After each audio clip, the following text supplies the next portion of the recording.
Sir అంటే నేను చూసాను మీరు పవన్ కళ్యాణ్ గారికి, అలాగే చంద్రబాబు నాయుడు గారికి గుడి కట్టించబోతున్నారని విన్నా. ఎస్, స్థలం కూడా చూస్తున్నాను. అమరావతిలో బ్రహ్మాండంగా కడతాను గుడి. ఇక్కడ ఎందుకంటే అమరావతిలో కడుతున్నారా సార్? అమరావతిలో ఎందుకంటే ఆయన చంద్రబాబు రాజధాని అంటున్నారు కదా, అదే అక్కడ ఆయన దాని మీద సీరియస్ దృష్టి పెట్టాడు కనుక అక్కడే చిరస్థాయిగా వాళ్ళిద్దరికీ గుళ్ళు కట్టుద్దామని. ఎందుకంటే ఊరినే కాదు, ఏదో వెటకారంగా అన్నమాట, వ్యంగ్యంగా అన్నమాట కాదు. వాళ్ళు స్పెషల్ స్టేటస్ సాధిస్తే చంద్రబాబు చరిత్రలో మిగిలిపోతాడు. ఆంధ్ర రాష్ట్రానికి ఉజ్వల భవిష్యత్తును కలిగించే ఒక స్పెషల్ స్టేటస్ని ఆంధ్రదేశం పుట్టినకాడ నుంచి, ఆంధ్ర రాష్ట్రం పుట్టినకాడ నుంచి ఈ 10 ఏళ్ళుగా స్పెషల్ స్టేటస్ అనేది ఒక పెద్ద అందరి ద్రాక్షపొడ్డుగా ఉండిపోయింది. ఇవాళ అవకాశం ఉంది, అది సాధించేస్తే అది ఆంధ్ర రాష్ట్ర భవిష్యత్తుకి, ఉజ్వల భవిష్యత్తుకి, ఫ్యూచర్కి బ్రహ్మాండంగా ఉంటుంది. కనుక అలాంటి సాధించిన ఆయన చరిత్రకారుడు అవుతాడు. అలాంటి ఆయన గుడి కట్టడంలో తప్పే ఉంది. అలాగే పవన్ కళ్యాణ్ 32,000 అమ్మాయిల్ని. మీరు ఒక్కరేనా, లేకపోతే మీ అన్న టీం అట్లా నేనే స్వయంగా స్వయంగా సొంత డబ్బుతో? సొంతంగా డబ్బులతో. ఎందుకంటే ఇప్పుడు పవన్ కళ్యాణ్ 32,000 మంది అమ్మాయిల్ని కాపాడాడు అనుకో, అది మహత్కార్యం. ఆ 32,000 ఆడపిల్లల జీవితాలు బాగు చేస్తే ఇంకా అంతకన్నా ఏం కావాలి? ఇంకా ఆయన గుడి కట్టడానికి తప్పే ఉంది. అందుకని వీళ్ళిద్దరూ సాధిస్తారు, సాధిస్తారని నమ్మకం. అందుకని స్థలం చూస్తున్నా, ఈ 2 సాధిస్తారు వీళ్ళు. అవకాశం ఉంది కనుక. ఈ అవకాశం ఉండి కూడా సాధించకపోతే ప్రజలే చీ కొడతారనుకో. కానీ సాధించగలరు, సాధించే అవకాశం బాగుంది. రాజకీయంగా వాడు సాధించగలిగిన అవకాశాలు ఉన్నాయి వీళ్ళకి. ఇంత అవకాశం ఉండి కూడా చేయకపోతే ఇంకెందుకు? కనుక చేస్తారు. 40 ఏళ్ళ అనుభవం ఈయన, ఆవేశంతో ఊగిపోతున్న పవన్ కళ్యాణ్, వీళ్ళిద్దరూ ఈ 2 సాధిస్తారు.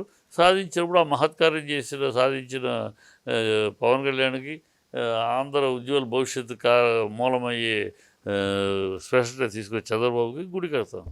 అదే చెప్పి అందుకని గుడి కడతాను. కడతాను, ఖచ్చితంగా బ్రహ్మాండంగా కడతాను. వాళ్ళతో ఓపెనింగ్లు చేయిస్తాను. Okay sir.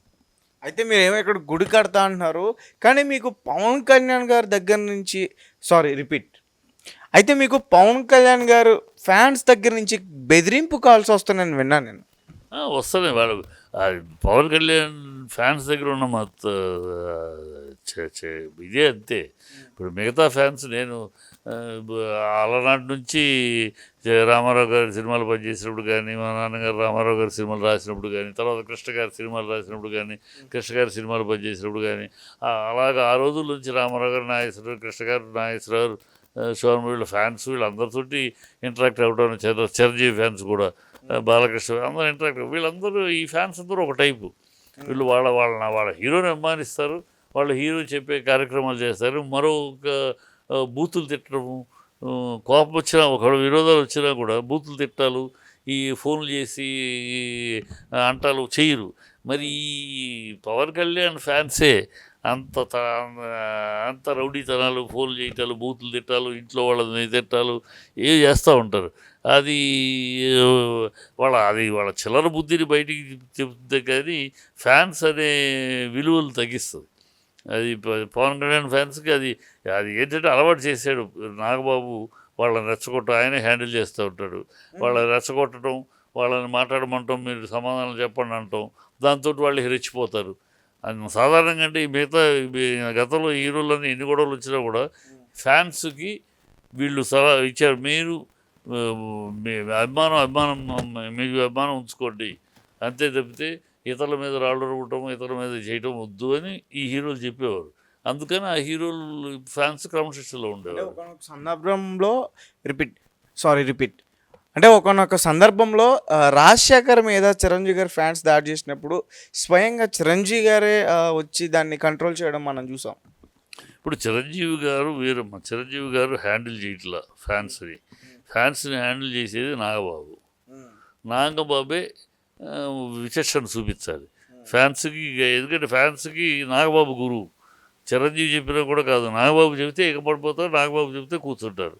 అది ఆ లెవెల్లో ఆయన హ్యాండిల్ చేస్తూ ఉన్నాడు ఇన్ని సంవత్సరాలుగా. కనుక నాగబాబు కొంచెం ఆలోచించాలి. ఇలాగ మనం ఫోన్లు చేసి బూతులు తిట్టం కాదు. వాళ్ళ అభిప్రాయాలు, ఇష్టం ఉన్న వాళ్ళు అభిప్రాయాలు చెప్తారు. రాజకీయ ప్రత్యర్థులు అన్నాక రాజకీయ విమర్శలు ఉంటాయి. రాజకీయ ప్రతి మిమ్మల్ని ఏమి అనకూడదు, మీరు ఎవరినైనా ఏమైనా అనొచ్చు, మిమ్మల్ని ఏమి అనకూడదు, మీరు ఏ హీరోలైనా ఏమైనా అనొచ్చు, నాగబాబు బాలయ్య ఎవడు అని అనొచ్చు, ఆ? మోహన్ బాబుని తిట్టచ్చు, మీరేమైనా ఎవరినైనా అనొచ్చు, కానీ మిమ్మల్ని ఎవరు అనకూడదు అని అనుకుంటే ఫ్యాన్స్ ఎట్లా? తప్పు కదా అది. ఫ్యాన్స్ అంటారయ్యా, అంటారు, అనిపించుకుంటారు. రాజకీయాల్లో ఉన్నాక రాజకీయ ప్రత్యర్థులు రాజకీయంగా విమర్శలు చేయక ఏం చేస్తారు? మిమ్మల్ని పొగిడితే మీకు దేవుడు అవ్వచ్చు, మీకు ఈ ఫ్యాన్స్కి పవన్ కళ్యాణ్ దేవుడు అవ్వచ్చు, ఇంకోటి అవ్వచ్చు. మాకు దేవుడు కాదు, గురువు కాదు కదా. మాకు హీఈస్ రాజకీయ ప్రత్యర్థి అంతే. రాజకీయ ప్రత్యర్థిగానే చూస్తాం రాజకీయాల్లో. సినిమాలో ఉన్నప్పుడు సినిమాలో leading hero, that is different. అక్కడ లీడింగ్ హీరో కనుక అక్కడ ఆయన మాట తూ అంటే తూ, తా అంటే తా అని ప్రొడ్యూసర్లు ఫాలో చేస్తారు కనుక ఇక్కడ ఫాలో చేయమంటే ఎట్లా? రాజకీయాలు వేరు, సినిమాలు. రాజకీయాలు వచ్చినప్పుడు రాజకీయ ప్రత్యర్థి, మా గురువులు కాదు, ఏమి కాదు, రాజకీయ ప్రత్యర్థి. అరే మోడీ గారిని ఎన్ని మాట్లాడట్లా?